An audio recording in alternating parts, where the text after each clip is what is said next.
21-116. Perkenalkan, nama saya Hikmah Mufidah MS dengan NIM 2104441000121. Assalamualaikum warahmatullahi wabarakatuh. Nama saya Hikmah Karin dengan NIM 2104411000112. Kami dari kelas Sistem Informasi C PTIK B1B akan menjelaskan secara singkat mengenai materi yang telah dipelajari. Materi pertama yaitu robotika.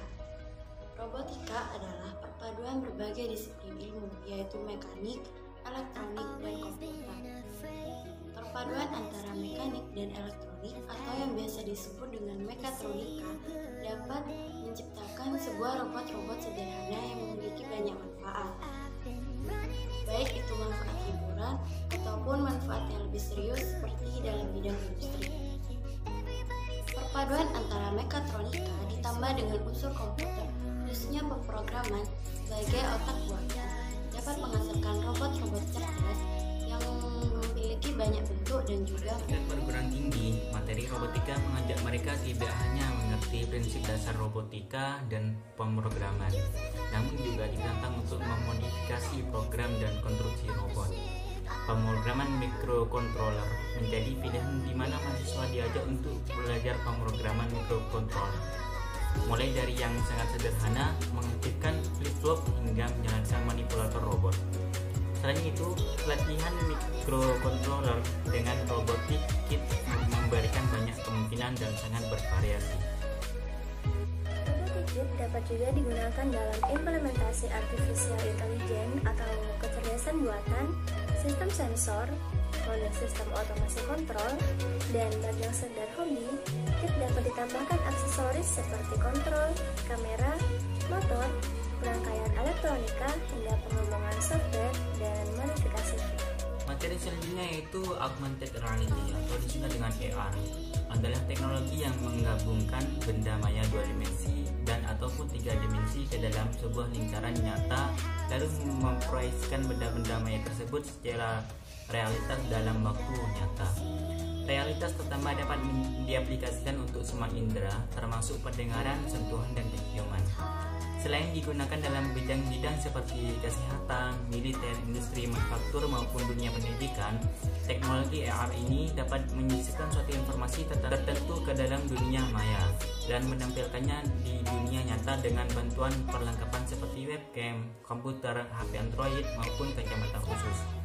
Metode yang dikembangkan pada augmented reality atau AR saat ini terbagi menjadi dua, yaitu marker based tracking dan markerless augmented reality. 1. Marker augmented reality atau marker based tracking biasanya merupakan ilustrasi hitam dan putih persegi dengan batas hitam tebal dan latar belakang putih. Komputer akan mengenali posisi dan orientasi marker dan menciptakan dunia virtual 3D, yaitu titik 0,0,0 dan 3 sumbu, yaitu X, Y, dan Z. Markerless augmented reality. Salah satu metode augmented reality yang sedang berkembang adalah metode markerless augmented reality. Dengan metode ini, pengguna tidak perlu lagi menggunakan sebuah marker untuk menampilkan elemen-elemen digital. Dengan tool yang disediakan Qualcomm untuk pengembangan augmented reality berbasis mobile device, mempermudah pengembang untuk membuat aplikasi yang markerless. Face tracking. Algoritma pada komputer terus dikembangkan. Hal ini membuat komputer dapat mengenali wajah manusia secara umum dengan cara mengenali posisi mata, hidung, dan mulut manusia. Kemudian akan mengabaikan objek-objek lain di sekitarnya seperti pohon, rumah, dan lain-lain. Kemudian B. 3D Object Tracking. Berbeda dengan face tracking yang hanya mengenali wajah manusia secara umum, teknik 3D Object Tracking dapat mengenali semua bentuk benda yang ada di sekitar seperti mobil, meja, televisi, dan lain-lain. Ketiga yaitu motion tracking. Dengan motion tracking, komputer dapat menangkap gerakan. Motion tracking telah banyak digunakan secara efektif untuk membuat film-film yang mencoba menstimulasikan gerakan. Yang keempat yaitu GPS based tracking. Teknik GPS based tracking saat ini mulai populer dan banyak digunakan pada aplikasi smartphone, baik Android maupun iPhone.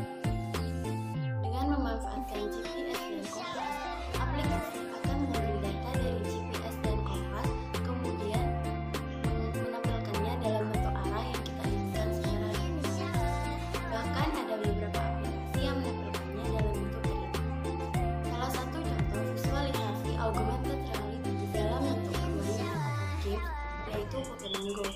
Pokemon Go adalah permainan yang beberapa tahun terakhir ini trending di seluruh dunia. Pokemon Go menggunakan teknologi GPS untuk melacak pergerakan pemain dan juga menggunakan teknologi augmented reality untuk menampilkan Pokemon di layar saat kamera dibuka. Materi ketiga, virtual reality. Virtual reality merupakan kata gabungan bahasa Inggris, yaitu virtual dan reality. Virtual memiliki arti dekat, sedangkan reality artinya hal-hal yang kita alami sebagai manusia. Dengan demikian dapat disimpulkan bahwa virtual reality merupakan mendekati kenyataan. Untuk orang-orang yang tinggal berjauhan, virtual reality menjadi salah satu cara alternatif untuk bertemu. Virtual reality dapat ditemukan dalam berbagai hal, contohnya pada headset, treadmill, dan sarung tangan khusus. Ketika menggunakan virtual reality, otak dan panca indera manusia akan menghasilkan sebuah ilusi. Karena itu, banyak orang bermain game menggunakan teknologi ini.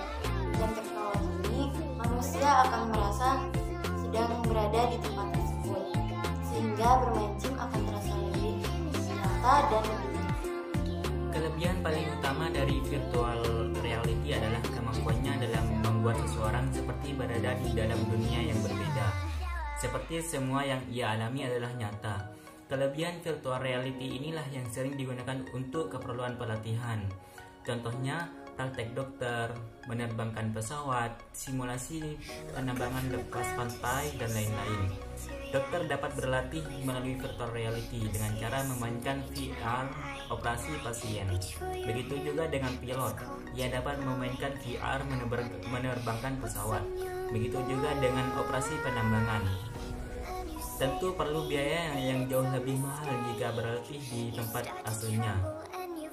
Ketiga contoh ini merupakan bukti bahwa virtual reality atau VR dapat membantu seseorang untuk menambah skill serta pengetahuannya tanpa harus melakukan hal tersebut secara nyata. Materi selanjutnya yaitu Internet of Things. Adalah suatu konsep atau program di mana sebuah objek memiliki kemampuan untuk mentransmisikan atau mengirimkan data melalui jaringan tanpa menggunakan bantuan perangkat komputer dan manusia. Internet of Things atau sering disebut dengan IoT saat ini mengalami banyak perkembangan. Perkembangan IoT dapat dilihat mulai dari tingkat konvergensi teknologi internet kabel, mikro elektromekanikal atau MEMS, internet, dan VR atau Quick Response Code. IoT juga sering diidentifikasi dengan RFID atau Radio Frequency Identification sebagai metode komunikasi. Pertama yaitu artificial intelligence atau dalam bahasa Indonesia bisa diartikan sebagai kecerdasan buatan yang merupakan sebuah penemuan yang dapat memberikan kemampuan untuk teknologi atau mesin untuk berpikir. Jadi AI di sini dilakukan dengan pengumpulan berbagai data, pemasangan jaringan, dan perkembangan algoritma dari kecerdasan buatan.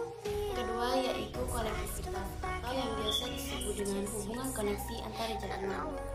Di dalam sebuah sistem IoT terdiri dari perangkat kecil. Setiap sistem akan saling terhubung dengan jaringan sehingga dapat menciptakan kinerja yang lebih efektif dan efisien.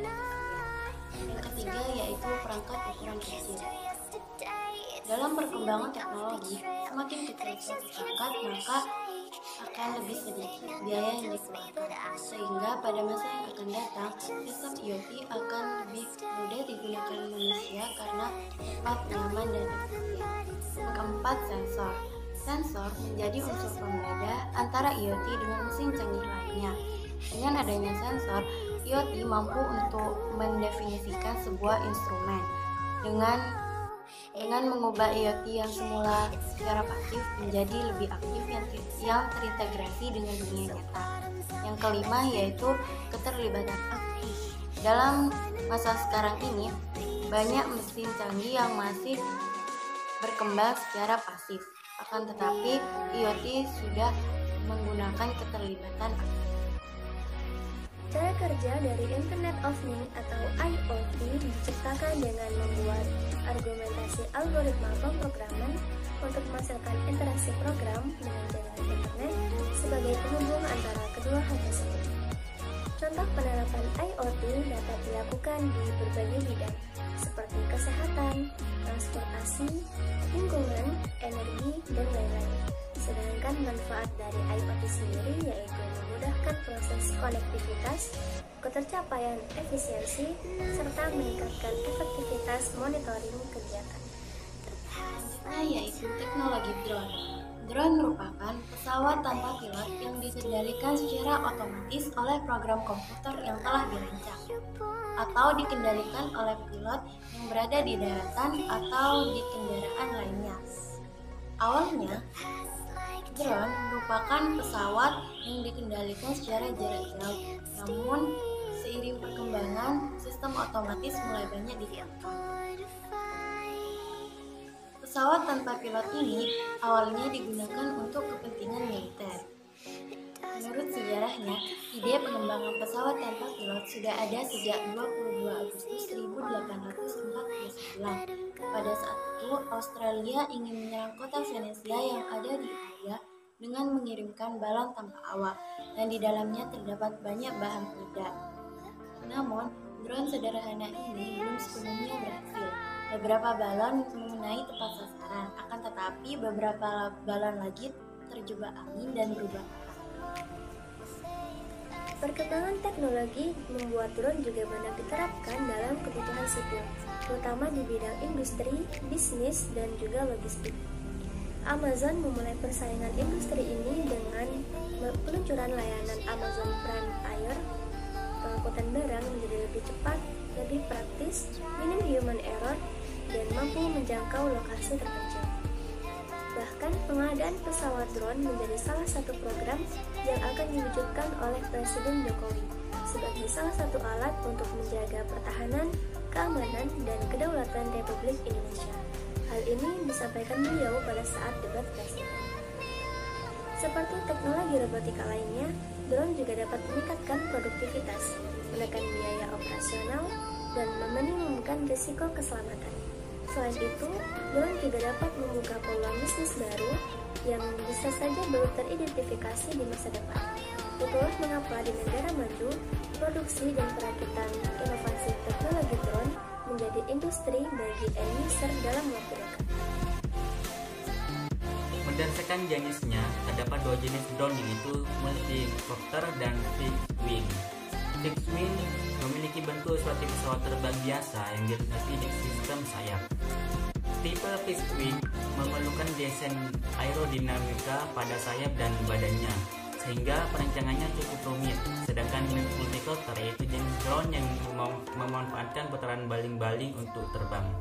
Multicopter dibagi lagi menjadi dua, yaitu single rotor dan multi rotor. Tipe single rotor berbentuk seperti helikopter menggunakan balang-baling tunggal, sedangkan multi rotor menggunakan 3-8 baling-baling.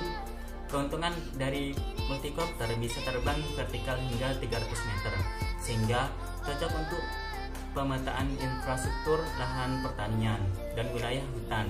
Multicopter dapat terbang selama 40 menit dengan area cover 100-400 hektar, sedang untuk jenis fixed wing meski bisa meliputi area yang jauh lebih luas dan terbang hingga 1,5 jam, drone ini tidak bisa terbang secara vertikal. Materi yang terakhir yaitu Fifth Generation atau 5G. Teknologi 5G merupakan jaringan seluler generasi kelima yang menjanjikan kecepatan pengunduhan dan pengunggahan data 10-20 lebih cepat daripada generasi sebelumnya. Dalam prakteknya, munculnya generasi 5G dimaksudkan guna memberikan kemudahan kepada pengguna dalam hal kecepatan data, latensi yang rendah, koneksi jaringan yang luas, serta kapasitas jaringan yang lebih tinggi.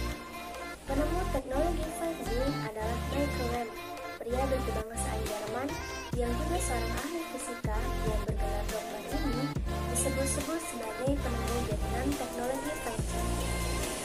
Untuk mewujudkan lahirnya teknologi 5G, kabarnya beliau sudah memulai penelitiannya sejak tahun 2016 silam, tepatnya di Dresden University of Technology Jerman. Selain sebagai seorang ahli fisika, Michael Lamb juga menduduki posisi penting di salah satu brand ternama, yaitu Huawei, sebagai ahli teknologi senior. 24 tahun sudah ia menggeluti dunia teknologi komunikasi. Kelebihan dan kekurangan teknologi 5G. Kelebihan teknologi 5G yaitu yang pertama, koneksi lebih luas. Meski sama-sama mengusung OFDM, teknologi 5G menawarkan kelebihan dibanding LTE yang hanya mempunyai subcarrier spacing mencapai 15 kHz. Sementara 5G bisa lebih dari itu dengan kapasitas yang besar, yakni hingga 100 kali. Teknologi 5G juga mampu beradaptasi dengan berbagai perangkat. Ini artinya semakin banyak perangkat berbasis smart yang dapat terhubung dan beradaptasi dengan jaringan 5G. Yang kedua, hampir tidak memiliki delay. Selain koneksi yang luas dan kecepatan transmisi yang lebih baik dari generasi sebelumnya, teknologi 5G juga hampir tidak memiliki delay. Diketahui jaringan 5G memiliki waktu delay sekitar 4 hingga 5 detik saja, bahkan bisa dikurangi sampai 1 milidetik. Waktu delay yang begitu singkat ini memungkinkan pengguna teknologi 5G bisa menonton video beresolusi tinggi tanpa buffering. Yang ketiga, hemat energi. Sejak awal teknologi 5G hadir untuk mengurangi konsumsi energi, kemampuannya untuk mengurangi konsumsi energi sebesar 10% ini dilakukan dengan cara mengurangi trafik data. Kecepatan transmisi data super cepat juga menyumbang kontribusi terbesar dalam menciptakan teknologi yang hemat energi. Sederhananya, jaringan 5G lebih hijau dan lebih banyak bit data per kilowatt energi dibanding generasi sebelumnya. Kekurangan teknologi 5G. Yang pertama yaitu frekuensi radio yang sudah penuh. Sebagaimana kita ketahui, spektrum radio sudah penuh dengan adanya 3G dan 4G. Bukan tidak mungkin jika dengan adanya teknologi 5G dapat menimbulkan masalah karena penuhnya pita frekuensi radio. Yang kedua yaitu privasi dan keamanan. Hasil riset menunjukkan teknologi 5G memiliki masalah dari segi privasi dan keamanan.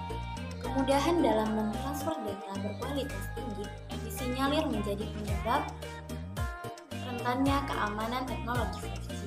Yang ketiga yaitu daya tembus yang minim. Meski memiliki koneksi yang lebih luas, teknologi 5G memiliki daya tembus yang masih sangat minim.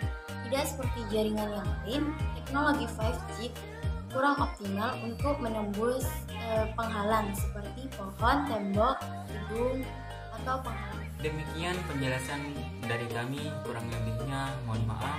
Terima kasih. Wassalamualaikum warahmatullahi wabarakatuh.